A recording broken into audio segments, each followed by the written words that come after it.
নমস্কার। আমি অনেকদিন পর উপস্থাপন করতে চলেছি এক কলম কবিতা, আমারই লেখা কবিতা, যার নাম দিলাম তুমি আমার ভোরের উপন্যাস। সে চেয়েছিল কবিতা প্রবৃত্ত লিপি, প্রেমের কবিতা লিখতে স্পর্শ করে না আজ মন।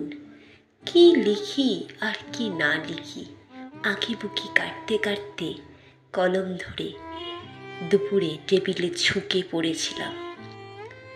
তখন ক্লান্ত অবিশ্রান্ত চেহারায় পথের পথিক হিসাবে দাঁড়িয়েছিল আমার মা আমার সম্মুখে। বলল, কি লিখছিস পাগলি? আমি বললাম, মা, ক্লান্তি নাশ করার জন্য এক কলম কবিতা। মা তখন হেসে বলল, কবিতার কনসেপ্ট কি আজকে মা তোর? আমি তখন বললাম, জানি না। তখন আমার মা একগাল হেসে আমায় বলল, লিখে ফেললা আমাকে নিয়ে তোর এক কলম কবিতা। আমি তখন আনন্দিত চেহারায় নয়ন মেলে লিখতে থাকলাম ভাবনা ভরে মাকে নিয়ে এক কলম কবিতা।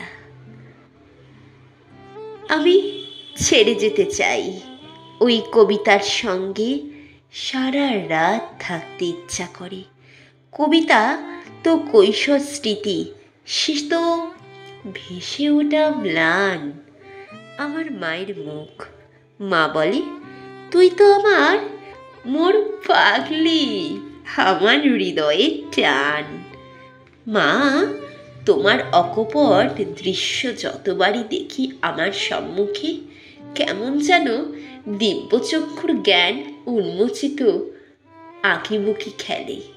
নেই কোনো অভিযোগ, নেই কোনো অনুযোগ, শুধু পড়ে আছে এক রাস দাবি আর চাওয়া পাওয়ার ভিড়ে। অমর্ত্য সেনের লেখা জননী চরণাশ্রমের স্বর্গপূর্ণ ফলে দ্বিগুণ সংকট, তার যে মাতৃ আজ্ঞা অমান্য করে। মা, মা গন্ধমধু, মা বসুন্ধরা সতী, সৃষ্টিকতা তিলোত্তমা জননী সুন্দরী।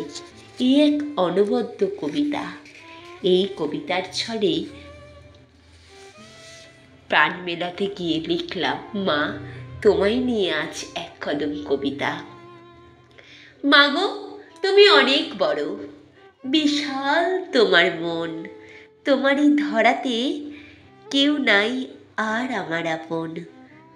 ভগবান, খোদা, নবীর পরই মাগো শুধু তোমারই আসন।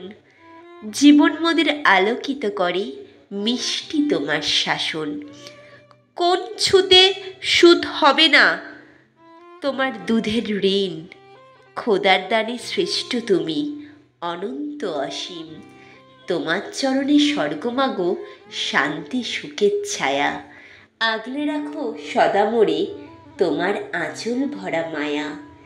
ত্রিভুবনে চাই না কিছু, চাই শুধু মা তোমার হাসিটুকু। জানি মা, তোমার মতো আমায় বাসবে না এক প্রাণটুকু, নিঃস্বার্থ ভালোবাসা। নমস্কার। আজকের পরিবেশনা আমার মাকে নিয়ে কেমন লাগলো অতি অবশ্যই কমেন্ট বক্সে জানাবেন। আর এইভাবে সকল সন্তান আর সন্ততির মায়ের সাথে সম্পর্ক ওতপ্রোতভাবে অমলিন থাকুক, আর সকল সন্তান এইভাবে মায়ের স্বপ্ন পূরণ করুক, যাতে মায়ের সকল মা হাসি মুখে সন্তানকে বুকে জড়িয়ে ধরতে পারে। খুব খুব ভালো থেকো সকলে। Good night.